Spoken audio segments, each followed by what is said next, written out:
Well, win is a win. Win is a win. What do you expect? It's week 1 of the regular season. Football's just getting back. The hype, the energy, the excitement. Just to have a mediocre game come in terms of what we have here. I don't know what else to say, but I must say that this is what I get. Let's break it down.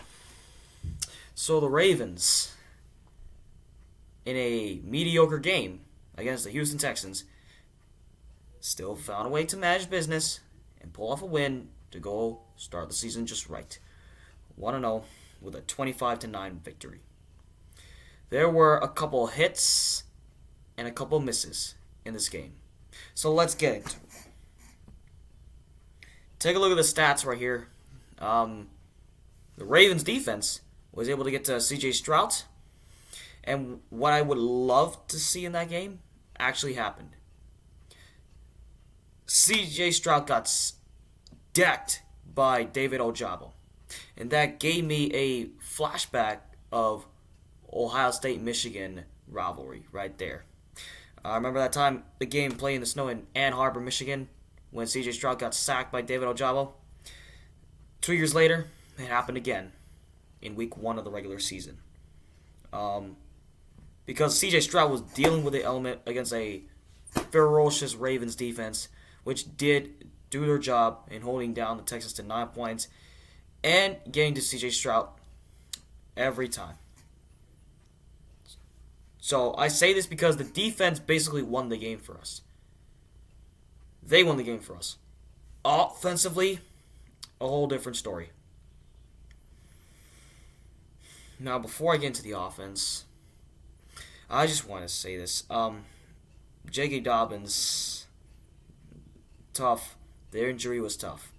Now, I'll get into that in my other review that I'm about to make right here. I don't want to worry about that right now. I'm here to break down what I saw from the offense. Offensively,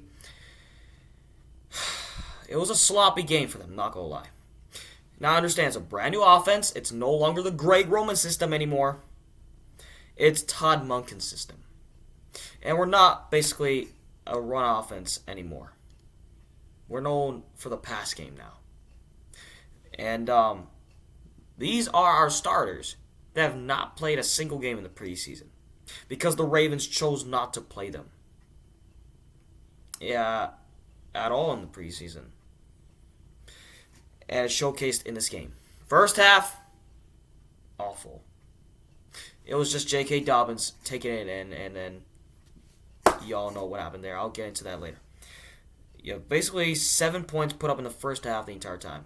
Because, number one, Lamar Jackson was just turning the ball over. First drive, you go 3 and out, and then the second drive, you throw a pick. Awful. Third drive, you did get it together. You put up 7 points because of J.K. Dobbins taking it in. But since that, after that touchdown, you would not get a touchdown for the rest of the first half. You would struggle. And the Texans defense was actually getting to you guys because the offensive line couldn't even block for a majority of this game because Lamar got sacked 4 times for a loss of 14 yards. 4 sacks for a loss of 14 yards. They were just getting to you left and right. Because, yes, you guys were dealing with injuries in this game. I understand. But at the same time, these were our starters that have not played a single preseason game at all. And I say this because the preseason is beneficial because you have a brand new system. And you need to figure out how you can work well with it. But, again, they chose not to play them. So there's nothing you can do about it there. However, we take a look at the rest of these stats. Lamar Jackson, 17 of 22, 169 yards passing. Threw no touchdowns, obviously, the pick, like I just said. As far as the run game goes, 110 yards rushing. The run game was obviously decent. Tight ends, no Mark Andrews in this game. For those who did not know, Andrews was basically having a quadriceps injury, so that's why he did not play today. He may play next week at Cincinnati when he's fully healthy, but we'll see.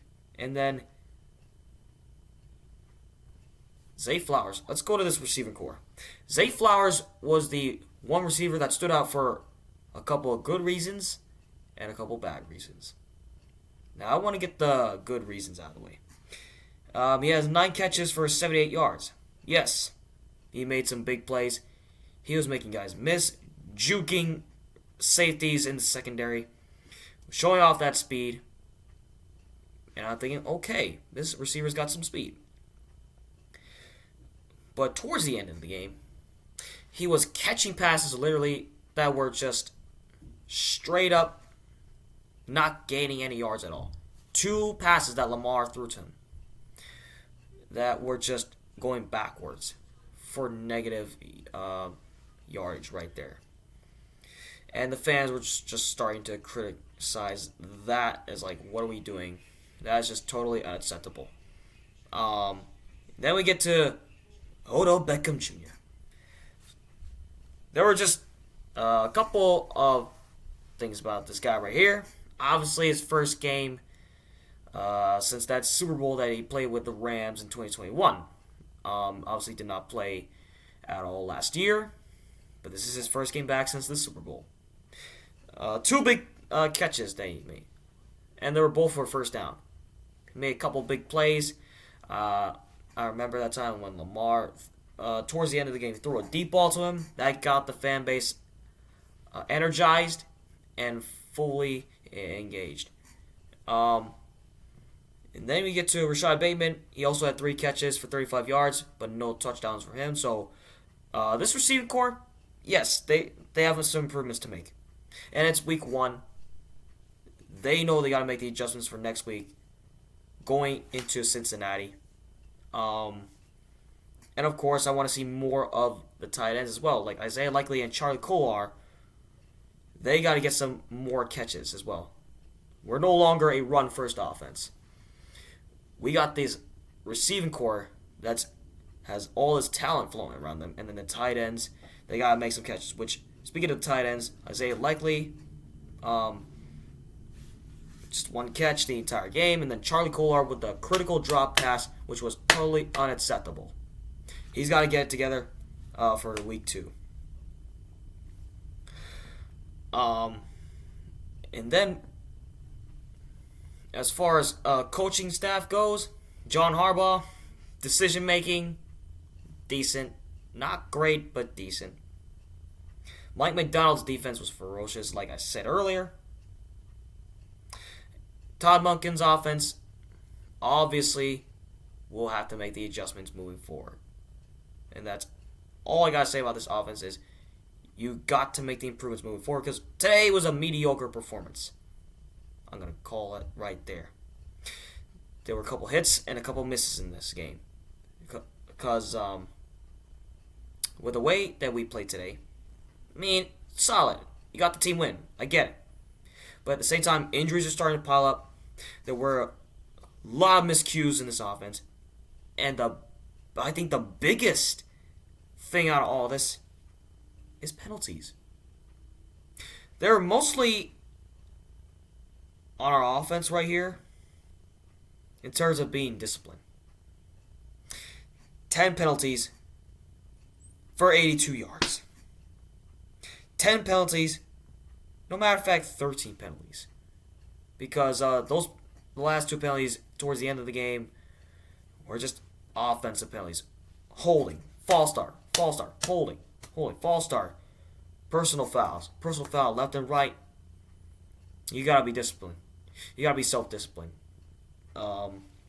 Offensive line was just rattled by the Texans defense. I did not like what I saw from Ryan Stanley, which, by the way, he had a couple penalties and he did get hurt, so I feel for him. Pat McCurry had to come to the game. And then you also had. It's not just about the offense getting penalties left and right. It's about the defense too. Um, Honestly, did not see a lot of pass interference called, but I mean there was still penalties on defense. They got to be self-disciplined as well. So we're gonna have to clean that up heading into week 2. 13 penalties for 160 yards is totally unacceptable. So moving forward, I hope that this team makes the adjustments that are necessary to make,